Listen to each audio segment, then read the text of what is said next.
Friends, మీరు చూస్తున్న property వచ్చేసి ఏపీ రిజిస్ట్రేషన్ కలిగిన ప్రాపర్టీ అండి. కర్ణాటక బార్డర్కి అటాచ్డ్గా వస్తుంది. ఈ యొక్క ప్రాపర్టీ నుంచి జస్ట్ 100 మీటర్స్లోనే కర్ణాటక బార్డర్ వస్తుంది. ఇది బెంగళూరు ఎయిర్పోర్ట్కి 110 కిలోమీటర్స్ రేడియేషన్లో వస్తుంది. 2 రూట్స్ ఉన్నాయి. హైవే నుంచి వచ్చేకుంది, అలాగే నార్మల్ రూట్ గుండా వచ్చేకుందండి ప్రాపర్టీలకి. ఈ యొక్క ప్రాపర్టీ రెడ్ సెల్ కలిగిన property. Total 26 acres land, general property, clear title. ఎవరైనా సరే అగ్రికల్చర్ ల్యాండ్ హిల్కి అటాచ్డ్గా కావాలనుకున్న వారు కాంటాక్ట్ చేయవచ్చు. విలేజ్ నుంచి కూడా జస్ట్ ఒక 1.5 కిలోమీటర్ డిస్టెన్స్ అండి. ప్రాపర్టీ బెంగళూరు ఎయిర్పోర్ట్కి 110 కిలోమీటర్ డిస్టెన్స్లోనే వస్తుంది.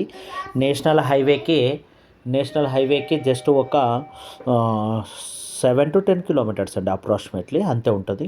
ఈ కదిరి నేషనల్ హైవే ఉంది కదా, విజయవాడ హైవేకి అక్కడికి అంత దగ్గరలో ఉంటుంది. ఏపీ రిజిస్ట్రేషన్ కలిగిన ప్రాపర్టీ కర్ణాటక బార్డర్లో వస్తుంది. ఎవరైనా కావాలనుకున్న వారు కాంటాక్ట్ చేయండి. 16 lakhs వరకు కూడా ఇస్తున్నాం. ప్రైస్ నెగోషియబుల్ ఉంటుంది.